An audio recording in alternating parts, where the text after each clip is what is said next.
Lawn Millionaire Mastery webinar series. Welcome everybody that's here. This is going to be an exciting show, and I'd like to be able to just say hello to everybody out there in the audience and thank you for coming here. One of the things that we have here, we're going to have a co-host. We're going to have Bob Bullock today again. He was on our first webinar, and we have two special guests, Rafael Diaz and Ruben Diaz from the Diaz Group in Chicago. So welcome all three. Welcome the whole audience.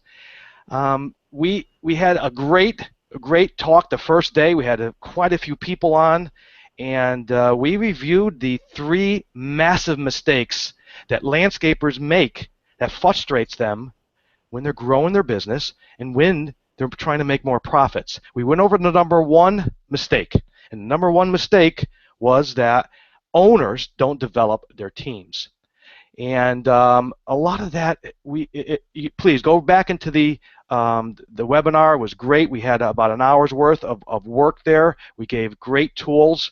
But it comes down to is when you develop your people, now you have many mini-me's. And people, just like a football team, you have everybody that's playing their position. They have everybody that's been trained in their position, and they also been trained to work together. So owners make that mistake thinking that they could develop themselves, the employees. So when you start wanting to grow, when you want to start to make more profits and you want to become more successful, to avoid this mistake, we gave some great tools. We gave hiring tools. We gave orientation tools. And we gave career development tools. And thank you, Bob Bullock, for giving us quite a few of your expert NLP and value in the question areas, because that's what how to be able to really hire to your culture and to your value. But today we're going to be going over the second mistake of the massive mistakes you make. And I want to tell you a little bit about myself before we go. This way you could tell whether you want to be listening to me or not. And we're going to also talk about some of the people that we have on. I have been in this industry, 30 plus years. Back in the 80s, I graduated a computer engineer, but I was a landscaper, quote unquote, landscaper for my high school and college years. And what I loved about it is it gave money. I'm outside getting a tan, had a car, be able to have a lot of dates. I had money back in that day, back in the 70s. But after I graduated engineering, I loved landscaping too much. I joined a partnership in 1986, 400K, blood, sweat, and tears. Grew in 10 years to 750K. Then I learned, and I had a turning point. And a turning point was, besides trying to kill my partner and kill everybody else involved, and kill myself involved with it, I also had triplet daughters. And that turning point made me wonder, saying, I need to have the business start working for me. So the many consultants, E-Myth, Dale Carnegie, many books, many associations, and 10 years later, from 1996 to 2006, we grew to 15 million. Now I took the leap, and now I'm here because I love what I do. I'm starting to help in the industry that 90%, that under 1 million companies that don't have the resources and the money to hire all these landscapers, consultants, and go to all these expensive areas to develop their business. So I love what I'm doing right now, and I actually worked for quite a few. I have Bob Bullock that also is helped me during those times as an executive coach, and helped me become the leader that I had to become to grow my company into the $15 million range. Welcome, Bob. You're all the way from California, and even though I'm wearing a very, very southern, like a Miami, California shirt, it's colder than anything else here in Connecticut. Welcome, Bob. Thanks a lot, Dominic. Good to see you guys this fine day. Could you tell a little bit about the audience, about yourself, so they should know who we're listening to? Okay, well, I'm going to tell just a little because there's just so much to tell. I started being on my own at the age of 14 due to a lot of reasons. And so I went from landscaping. I worked in the food industry, restaurants, managing, all the way up to being my own business, had a hypnotherapy practice of 3 offices, grew that. I was teaching the local system, and I had a lot of business people come to me with issues, and they also had issues in their companies. And they asked me to come in and help do some problem solving, which is what I'm very good at. I'm good at being able to bring out other people's talents and expand upon them. And so the next thing I know, I spend the next 35 years consulting, training, developing training manuals even, and working in various industries, from the financial industry to large companies like Lancome, which is out of Paris, France. So I've been through the whole gamut and learned a lot about what makes companies tick and what happens when they go through periods of growth and when they go through periods of decline, and how to best adapt and function in those environments and situations. That, in a nutshell, that's what I do. Thank you, Bob. You have been my mentor for many years, and seriously, I had to pay you to be calling me quite a few times an asshole, so it was quite humbling there. I also have I have been fortunate and humbled to meet two young men, uh, uh, Rafael Diaz and Ruben Diaz. They come from the Chicago area, the Diaz Group LLC. I met Rafael in we were a board of directors in National Hispanic Landscape Alliance, and I'm fortunate enough to be the treasurer there, so I got lucky to meet this young man, and also lucky to become we had a workshop, a mini workshop for 3 days from 9 till 11 o'clock at night until we actually slept together. You know, we hugged each other, and he kept on doing this way we could, work together. But great company, very progressive, and you're going to see from our discussions, these two men are ready to take quite a company that already is good, and they're going to be taking it to great. I'd like you to introduce two of the young men, Rafael and Ruben. Please come on and tell us a little bit about yourselves, and welcome to the webinar. Well, hello, my name is Rafael Diaz, and I'm with Diaz Group LLC. I'm the president of the company. And as Dominic, too, I mean, I started, I've been in the industry all my life. About 7 years ago, we started Diaz Group LLC, me and my brother, which he's going to introduce himself right now. And we started off, and we just learned, and to this day, we still keep on learning and meeting new, exciting people like Dominic and Robert today, too. And we're just really excited to be here with you guys, and hopefully we could have some really good discussions and get some points across. I'm Ruben Diaz. I'm Director of Operations, and I feel very lucky to be here also. Thanks to Dominic. I was kind of surprised, like, oh, wow. So I'm looking forward to a great discussion here and see what we all get to learn. Well, truly, thank you. Thank you guys for coming on. And the reason you guys are on, first of all, I'm a director of operations too, so Ruben, we could bond over there. I know what it is to run an operation, and really enjoyed that part of the of my career, and I had great people. The reason I was so successful was the great people, and so welcome, guys. Let me go to how we're going to handle this. Let's get right to some of the meat of it. I'm going to have some lectures and some PowerPoints, and then I'm going to pull it back here so this way we could be able to discuss some of the points, and we're going to look at what the second mistake is that frustrates landscapers to start growing their company. And we're going to look how to avoid it. We're going to talk about why it's important to avoid this, and what happens when you have this.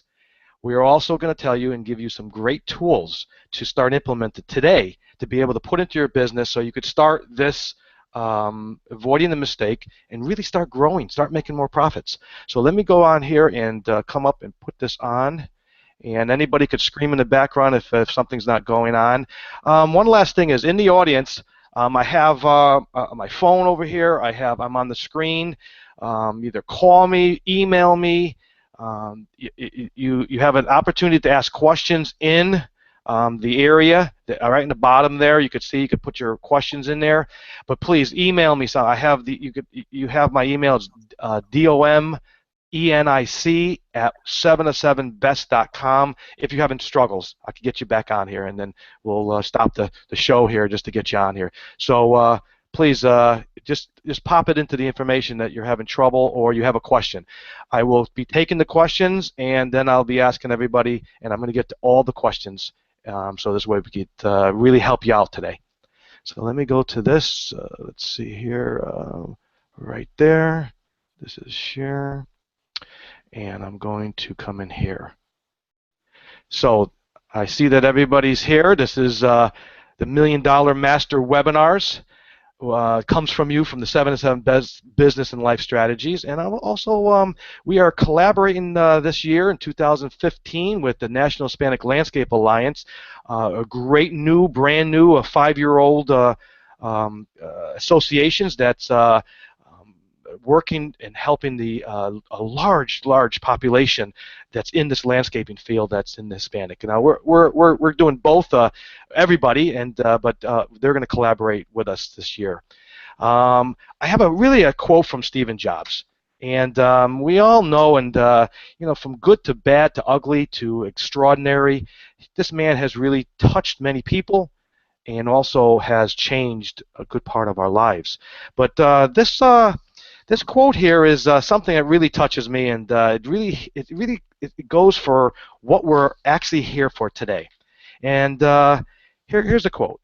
I'm convinced that about half of what separates successful entrepreneurs from non-successful ones is pure perseverance.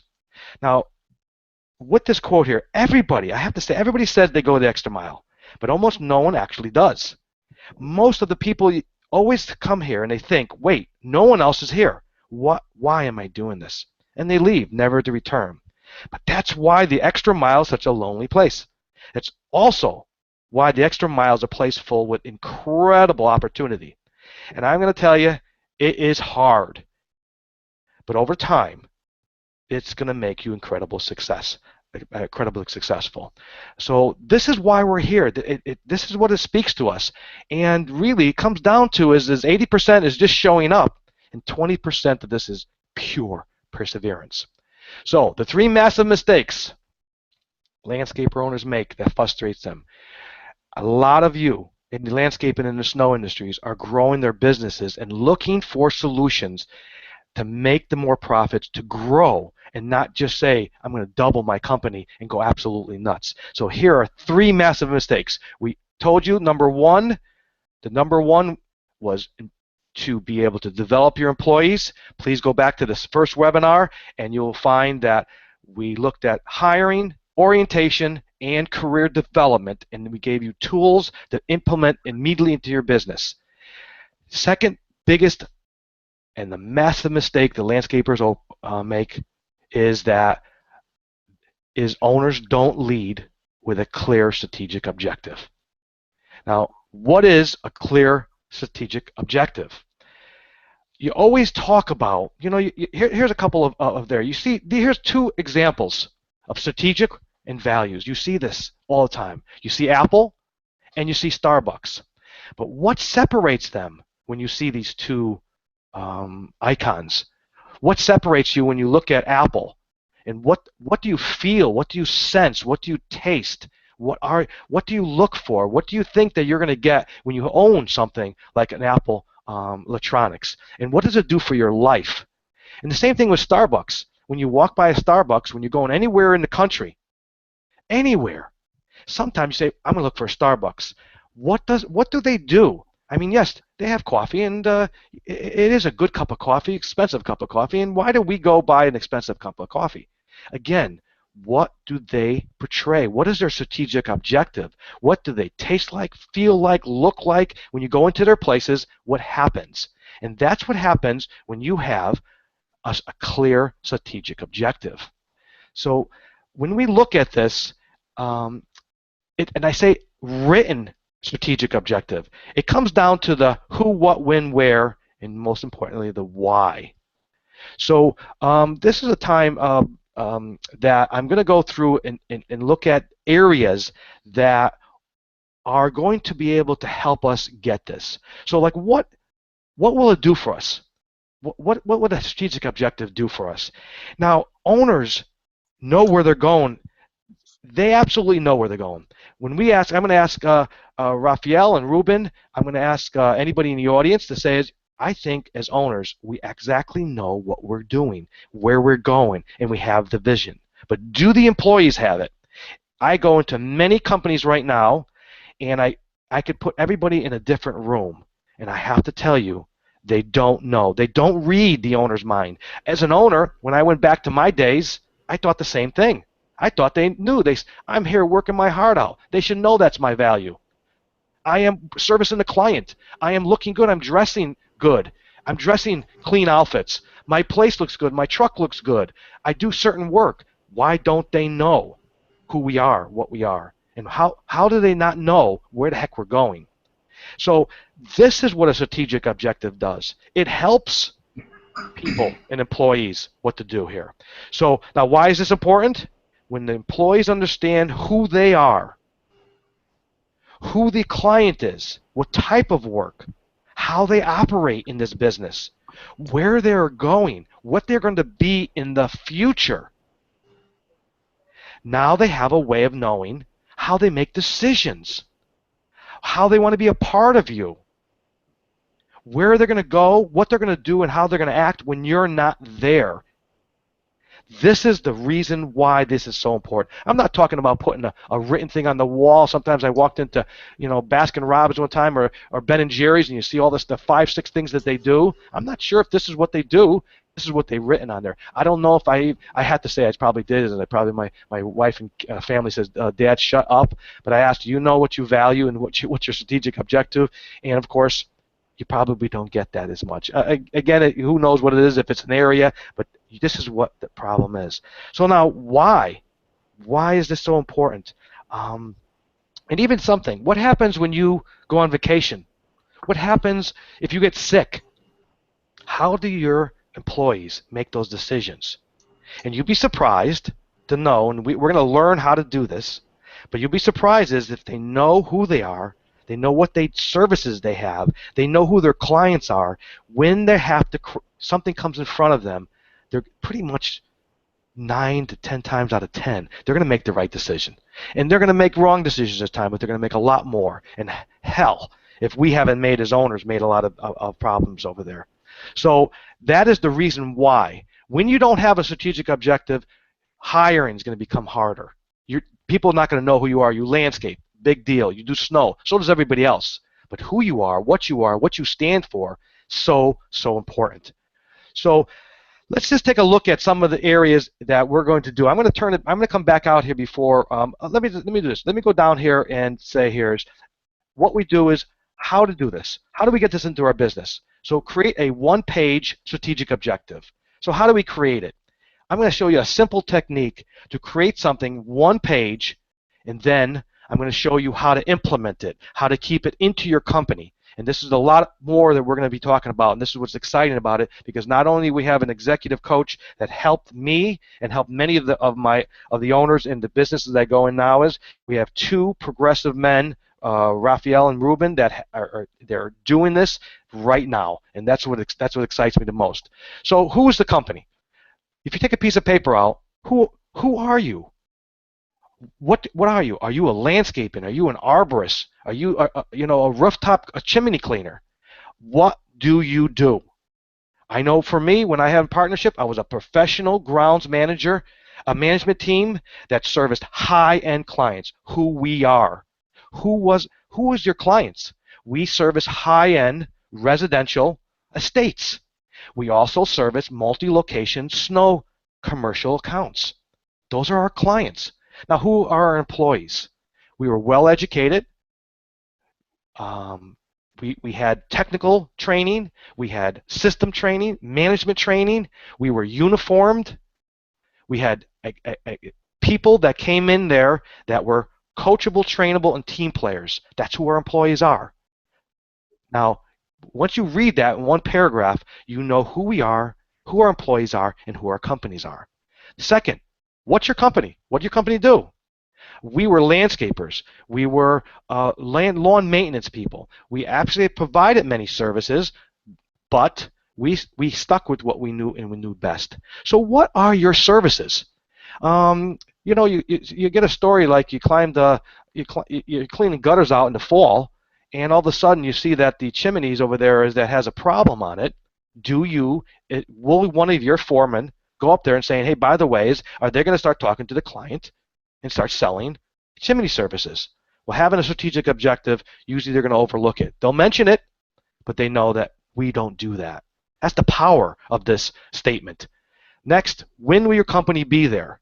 My company, we want it when we're 750. We had an actual strategic objective for 5 million in 3 years or 5 years, and we had something for 12 million in 10 years. So we put down in 1996, in 2006, we will be a $12 million company. We will have $12 million sales. And we also put down our profit margin. What we wanted to have is profit. So now you know what you are, what you do, and when you're going to be there. Imagine the power. What happens when you want to hire somebody and they know what you're going to be in the future. You're not now, but what you're going to be in the future. Who, what, when, and of course, where. Where is your company located? Where are your clients located? Where do you perform your services? Now, when your foreman, your salespeople, anybody, when someone calls you, everybody knows who you are. I mean, where you are, where your clients are.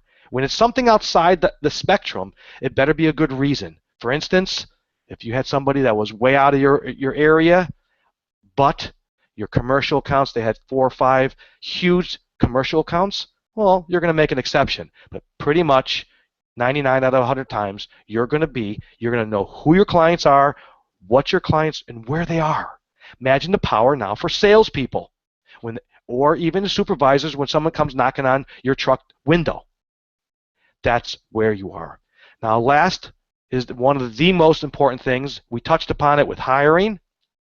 We touched upon it with career development because it was of value. So why do you exist?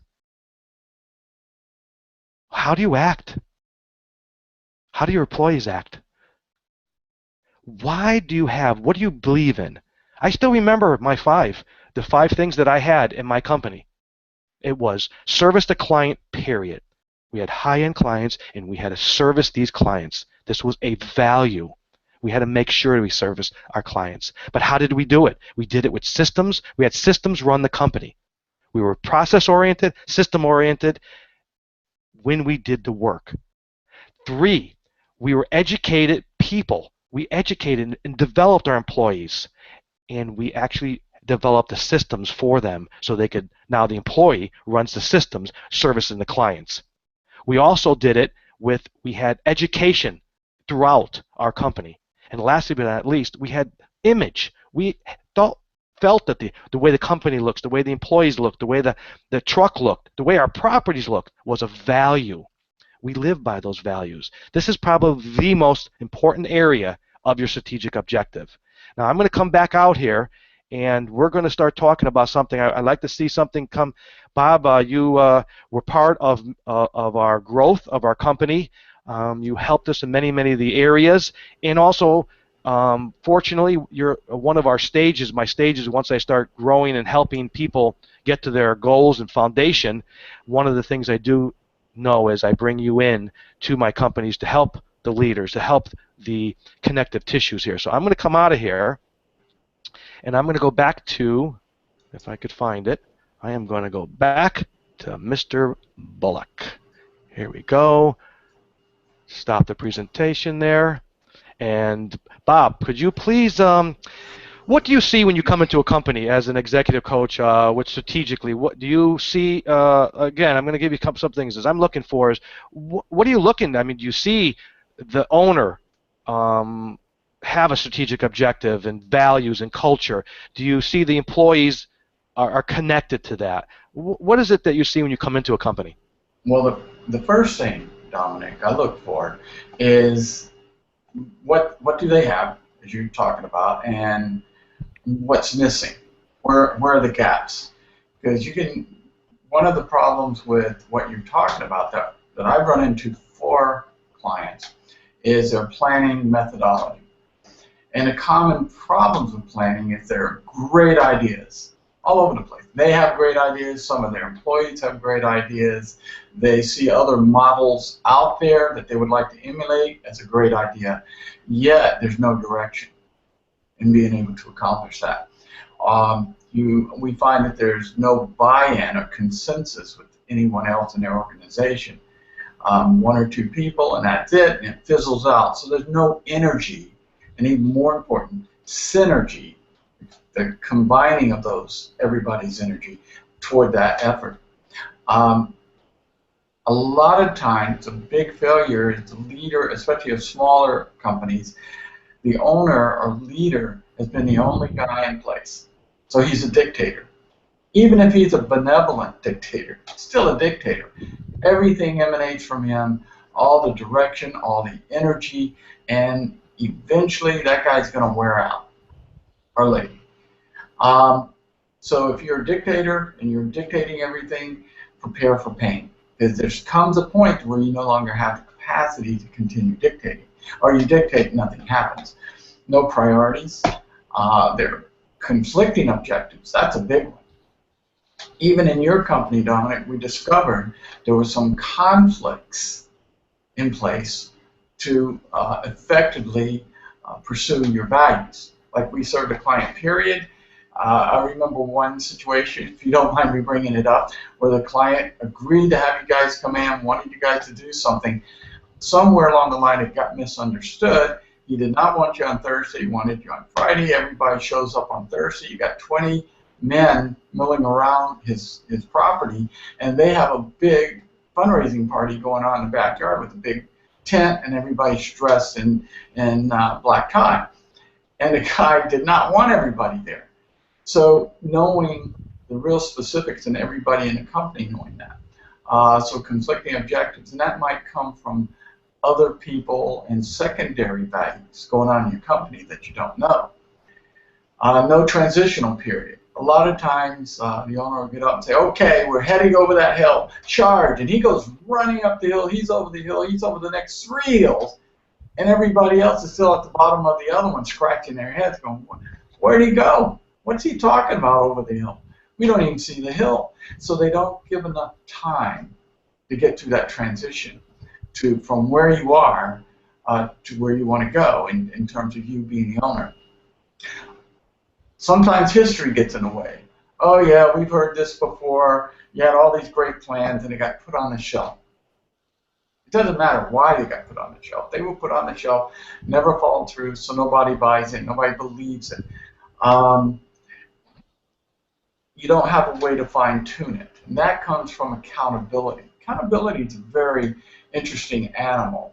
One of the things about improving accountability, and it's a common complaint, by the way, of all organizations, all types, sizes, everywhere, and the lack of accountability at all levels. And what can you do about it? Accountability simply means being willing to accept responsibility and own the results of the decisions and actions that are made. Well, why are so many people uncomfortable with this? Yeah, Bob, you have to add one other thing that I put an asterisk on. That is, you can't hold people accountable. Exactly, we're getting there. Unless you give them give them tools. You give them education. That's right. You have a culture of, yes, you make mistakes, but you fix the mistakes. And again, you know, these mistakes. But these are things you have to feel comfortable with as an owner, as a leader. That's right. An owner has to be able to feel comfortable with hearing, by the way, what's not working. Right. An owner has to be willing to look in the mirror and say, you know, the buck stops with me. If there's a problem, I got to know. The first question the owner has to ask is, how am I creating or contributing to this? Most of the time, they don't do that. Well, that's a great question. I mean, I like to turn that at this time. We have 2 owners right now, and they are poised to just extraordinary growth. I'm just so excited to be part of this group here. So let's turn this over to Raphael, Ruben. Your owners. How do you work with your men with accountability? Well, I mean, like any other business that starts growing, we had the problem from growing very fast. And the same thing, we went from having a dictatorship to actually having a structure. But then again, how do you hold people accountable within your structure? We were based on, if we don't have any systems, we will actually hold people accountable where there is no proof on what they did wrong or how to do it right. So it's been our challenge, and that's what we're learning from you, actually, from your seminars and your workshops, to actually give them tools, and so we and the employees are on the same page of what is expected of them, and also what they could expect from us. But that's been for me, I think that's one of the most important points of it, actually, accountability. But you have to have tools in order for the people to be held accountable. And well, what are they being held accountable for? And that's my opinion. Yeah, the same thing. Just the tools and the systems. As you grow, you'll have to be in place. Otherwise, it's really hard to grow, and you can't be the dictator, like Bob said, because that's never going to work out. Well, I have a question for you guys. When you guys are in the 10% bracket, so you're the 90% under a mil, but you're in that second bracket there, and pretty amazing. So we're working on some system development. We're working on simple, getting these implemented in the the various departments. So how do you work in this? I mean, you have a lot of work, a lot of people, a lot of moving parts. What are you doing now? Well, I think first of all, you have to kind of figure out what parts your company has. You have to know exactly the schematics of your company, know everything that's involved, from financial to accounting to production. And that's, I think, the key is to having a map of your company and seeing exactly what's going on in each moving part of your company, like you said. I think when we start growing really fastly, we forget that the company is an engine and it has a lot of parts in it. And we start kind of we don't actually take the time to notice everything that's going on in each part of the company. I will say that that's the reason that systems work, because everything's interconnected with each other. But again, it's a work in progress. So what do you do? I mean, you saw, sure, there's finances. You're talking the accounting. You're talking the sales. You're talking the production. I know that you have a handsome guy to the what is it, to the left of you, and but he, controlling it. You have two people. Where do you find the time? Well, you have to have the good people in place, and then give the people that you hire the proper tools for them to succeed in what you hire them to do at the beginning. So if even you can have the best employee in the world, but if you don't give him the right tools, he is not going to perform.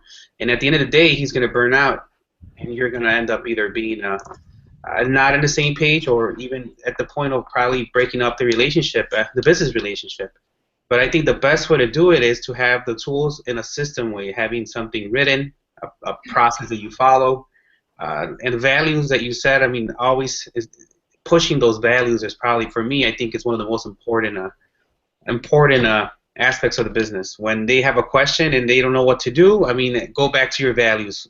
Try to make a decision based on the company's values. How did you find that you started writing your values down? Now you guys have the values. Bob, you also you knew that you helped me concentrate these values. I implementing them in my business. I did it through education. When I did an education, I always put these 5 things down. After a while, they would get aggravated me. Okay, Dom, they put it down. They always say, okay, service the client, image, and blah blah blah. But that's how I got it across. So this way, they came across. If something happened, I would go boom. I had it where I had one time one of my good employee. I mean, he was a foreman, and he smashed the heck out of a plow. And next thing you know is I'm saying, "Wow, where is this guy?" And he goes, he left. He smashed the truck. Blah blah blah. I said, "Get him back in here." So we sat him down. And I said, "Well, what happened?" He said, "I smashed the truck." He's half Spanish. We talked to him in Spanish, but. Our value. What is our value? Our value was education, and obviously, I did not give him enough technical there. Bob, how do you find? How do you can see with education, and when there's problems, you do it. How do you help owners? Help them to get the culture, because let's face it, guys. Your strategic objective, who, what, when, or where, and your values come from the owner. That's who you are. That's how you live. That's what you want your company to be. How do you find help to get this into the owners and give them these tools? Well, one of the first things is just kind of finishing off where I was, is there's usually a lack of formal process in place. An owner decides he's going to take a new direction, and he starts heading off in that new direction. So everybody's confused. Individuals can't support that strategy because they don't know what it means for them. So it's not understood within the team process. And another question that has to be answered from the owner's perspective, and it's a very, very important question, is what needs protecting while we execute this plan? What do we have to make sure doesn't get compromised while we execute this new direction? It could be cash flow. It could be employee retention. We don't know. It can be a whole host of things. But know that when you have a new plan, something's probably going to be threatened. And how do you protect that? Through a series until you get to the point where you can take that protection off, because now you've got the training. So those things then give the owner the reason and potential to begin an educational process within the company. And one of the things, because the owner's already thought about it, he's already got that gut instinct knowing where they want to go, and so he doesn't need to be convinced. This is now boiled down to marketing. You got to market yourself, your idea, to the rest of your company. You have to treat everybody in your company now, from the top to the bottom, as if they were your customer, and you're educating them on what they need. If you come to my place and I know I've got 3 trees that need to be taken out, I might need to be educated on the importance of taking those trees out and what I can do with that property after those trees are out. Because that did happen to me.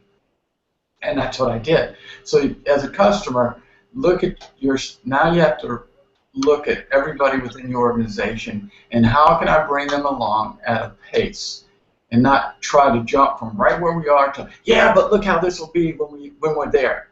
I don't care. They have to go out and do all the grunt and grind to get you there. So part of it is getting the buy-in. Here's where we're looking to go. Get their input. You have to have some meetings, and it starts with you and your leadership team. If you don't have a leadership team, put one together.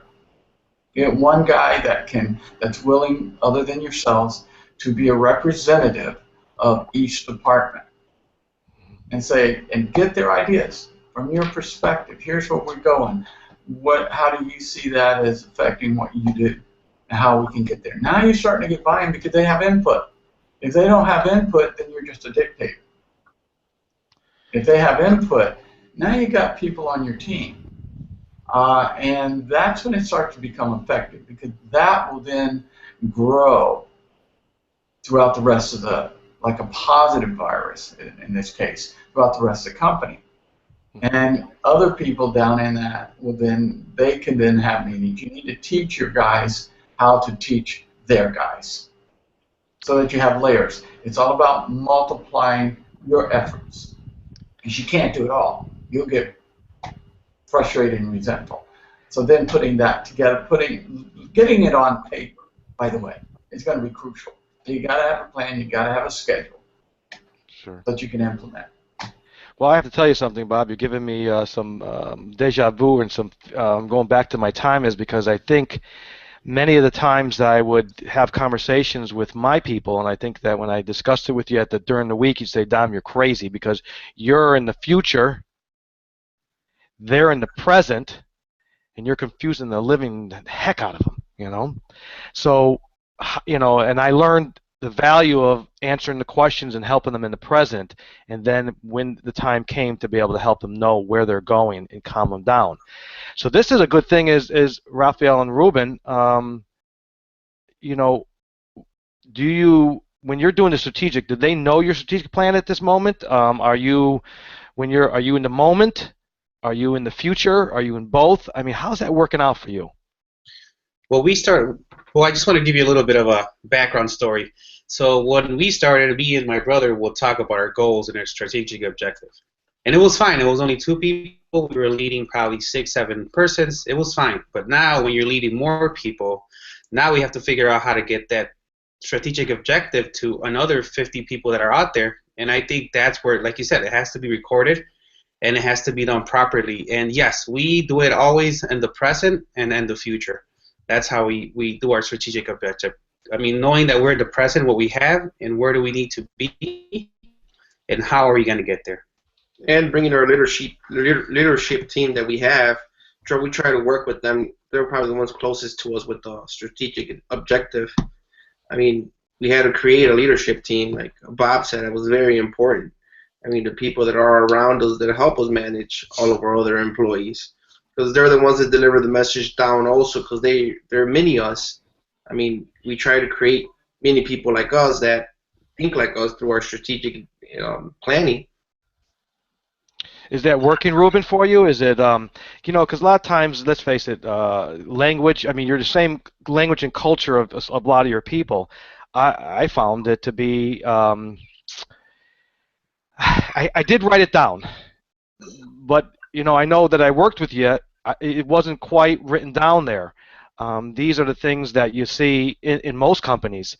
I mean, are they tired of listening to you, or I mean, we are working towards this goal of writing this stuff down. So here are the values, and here's where we're going.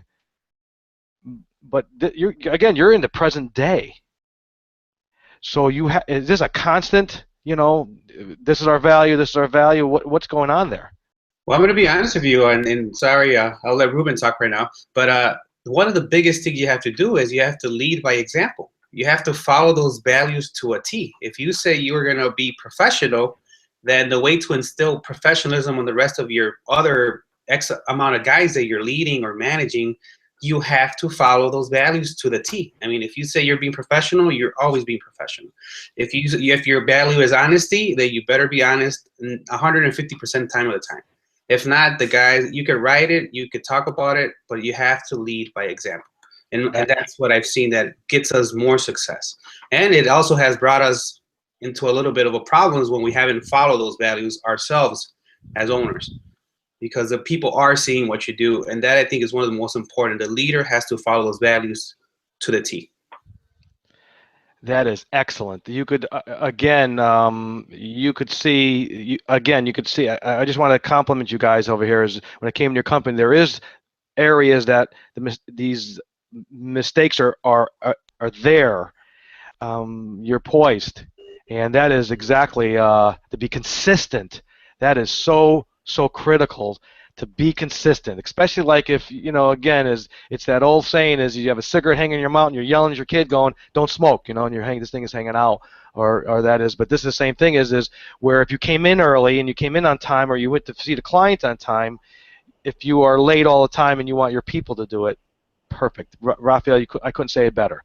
I do have a couple of questions from the audience that I want to get to, is because I don't want to leave them out here. We've got quite a few people here.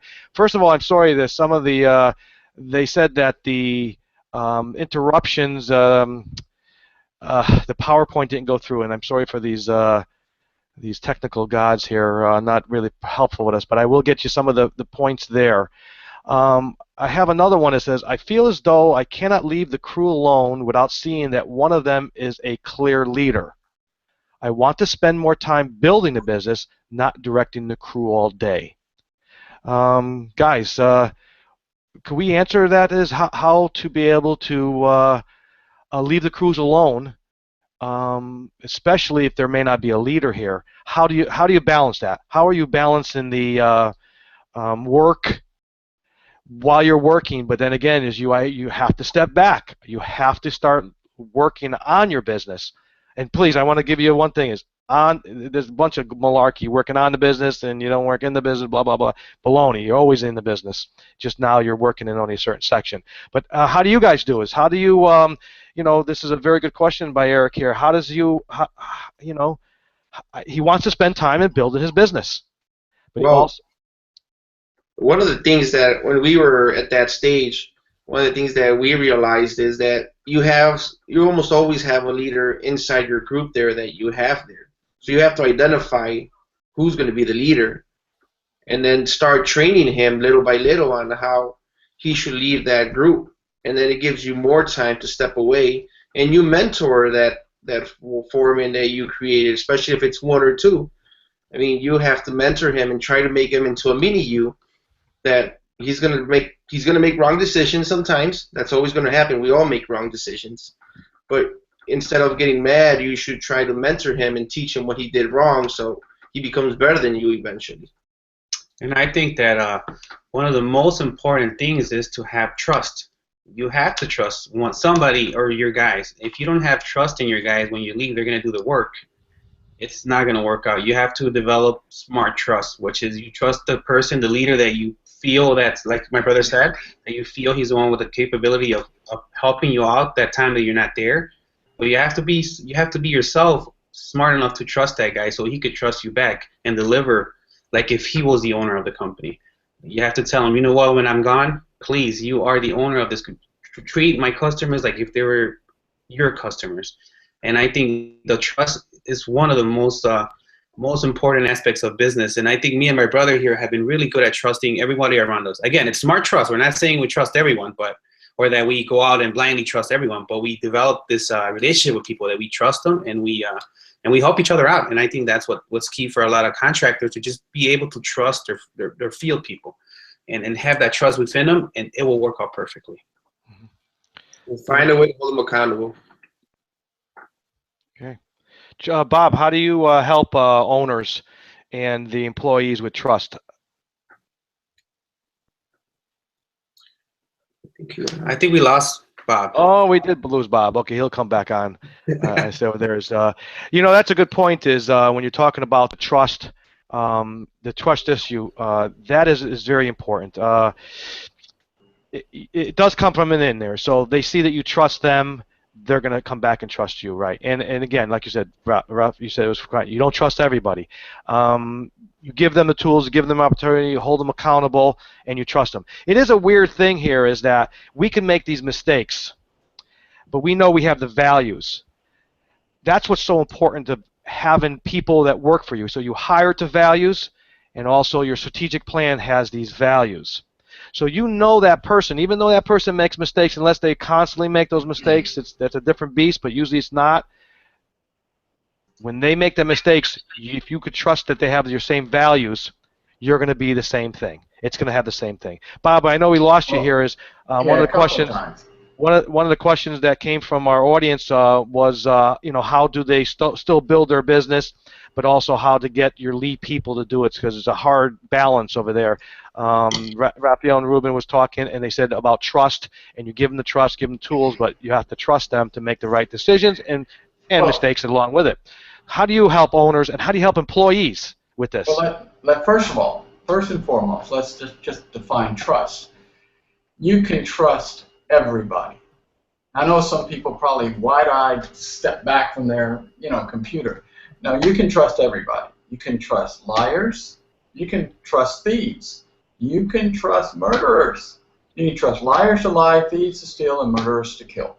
The key is recognizing who do you have in front of you. So one of the things that I do with companies, if they're a brand new startup, we do an assessment of the whole thing.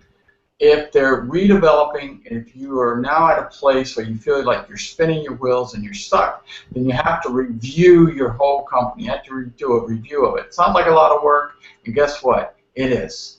Because it means you do have to step back temporarily so that you will not be able to work on growth. Because if you try to work on growth without the infrastructure and the teams that can support that growth, you're going to collapse. It's going to implode. So the key there is you're going to have to step back and redesign your operation. And in some cases, when I do a reviewing, if somebody is on the verge of exponential growth, that creates its own crises, doesn't it, Dominic? You were there. And so you have to be prepared for that. So that's going to be an important factor in what you do. And that you have to know that it's all temporary. So one of the first things I'll do, in fact, I have it in front of me, is we created some organizational charts and workflow charts for a company I started with about 5 years ago. Actually, I had worked with one of the principals for many years before, and he broke off to start a group of their own, a firm. And we created an existing present organizational chart. What did he have? Where was he? Who did what in his organization? And it wasn't pretty because there wasn't much. Then we said, okay, let's look at your vision. Where are you going? If we go 3 to 5 years out, 10 years out, what does your organizational chart look like then? And that shows you the gaps, what you need to either develop within your organization or hire. Then the next thing, now you know where the gaps are, right? You know where the missing pieces are that you need to fill in. And hopefully, guys, Ruben and Raphael, you might have done this already. I don't know, but that'll show you what's our missing piece. So it could be a person, it can be systems too. It can be a missing piece because that'll show up in your workflow chart. And then once we have that, we do an assessment of everybody in the organization. And that means they have to do their own assessment. Let's see what they think about themselves, what they might need, what they're in. And in one case recently, a company I work with them every Monday morning. We have a young guy. He's only 23, just about 23, probably 22, almost 23. I'll tell you though, that young man operates as if he was 30. He already has that thought process, and he's mature from I want to make this thing work. He's got a can-do attitude, and I had to talk to his manager because his manager didn't want to invest in this guy. Well, he could just be gone. That's true. Anybody can just be gone. The deal is he's the best you got right now in your whole organization. That young man is the best chance he has of developing a leader. And so now we've implemented a process, and it has to be incremental. You can't just jump from A to Z in one leap. That's like putting a ladder up against a wall, stepping back and taking a big run at it and trying to reach the top rung by one leap. You're going to hit your chin on the way down on all those rungs, aren't you? So the key here is how do we create the step-by-step pieces? And the only way to do that is to have a good enough assessment, emotionally, educationally, of this person so we know what we have to mentor to and teach. Did that help at all? No, Bob, that was right in the money here. Is because we did a workshop, and exactly it's the same situation. You assess what you have strategically. You put something, again, it's simple: who, what, when, where, why. You put that strategic plan of really what you want to do, and then I'm there also sometimes saying this is real, this is not real. That foundation is so important. I give it a kind of a thing of that foundation growth is like you get a roller coaster, and each one of these you have are your systems and your processes that go here. If you have systems only that go to here, when this cart goes up this roller coaster and goes over a little bit past that area, it's going to collapse here. So it's kind of hard because you have to really get at it. And if you have the time to get at it and you're building these structures, so you're getting higher and higher and higher for your team. Well, again, if I might do a quick input, you have to overcome your own impatience. Remember, you're already out there. You're already visionary. You know what's out there 10 miles away, 20 miles away, 30 miles away. You know what's there.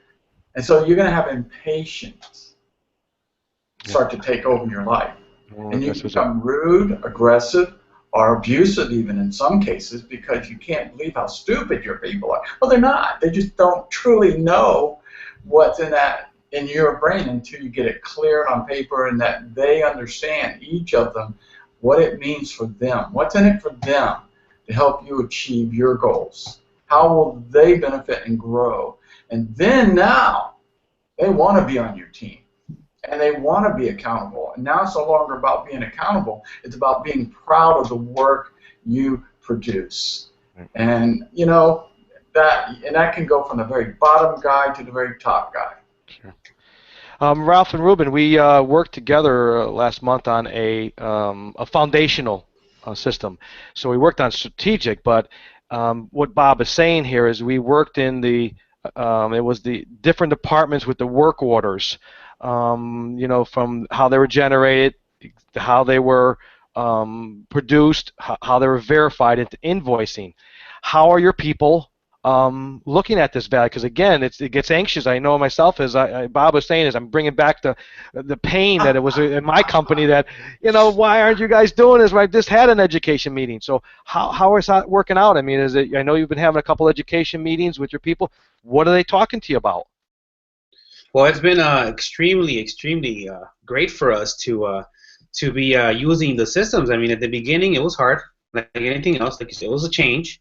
But as soon as they start seeing the people out there start seeing results, that we're having a problem with our accounting for invoicing. And once they started seeing results, now everybody is kind of actually most everybody's on board. I mean, they just want to help out in different ways. But now it's just we come to the point where do we go next? Now we want to tackle another aspect of the business. Let's do, like I told you before, we want to do sales now. Let's do a system for sales. But yes, I mean, we had to ask the guys, I mean, what do you want us to have in the work orders? What color do you want the work orders? Everything that was tailored to the employee, foreman, manager out in the operation. And it was a lot of work between me and my brother. And again, I mean, burning the midnight oil, like they say, and we were figuring out, I mean, we spent, like you said, till 11 p.m. trying to figure out the process and the system. And but it was worth it 100%, I think, in my opinion. Exciting, guys. All right. I mean, exciting. I mean, you're excited because now, and let's there. You have you have great people. So it isn't that they're like Bob. You're saying, yeah, well, how come you do such stupid things? No, they are great people. Now you just gave them a tool to do the mundane or the business part of the busy part and made it easier for them. They must be extremely. It sounds like they're excited beyond belief. Well, they are, and I mean, some of them probably were not. They couldn't adapt to actually filling out paperwork differently, but they come around. I mean, people will follow a mass of people, and once you get momentum and the people start going with it, it just starts going and going, and once you grab that momentum, it keeps on going, and the people will follow the process or a system like we said right now. Holding them accountable. Well, Raphael, just said it. Momentum.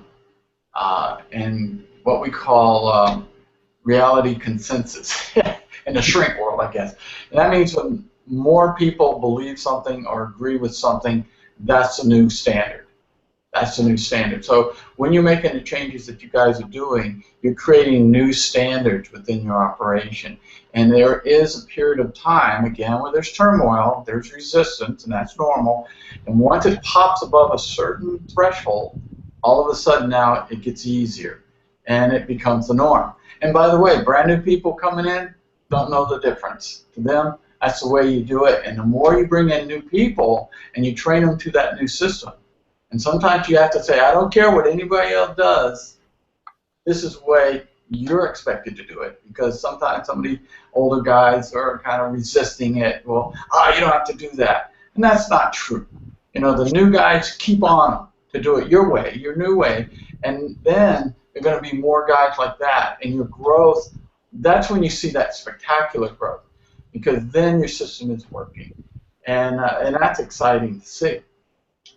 So you guys sound like you're doing a lot of the right things right now, and truly it isn't easy. It's really sometimes about having the patience to get through that period, and allowing the business to kind of, it's like climbing a mountain.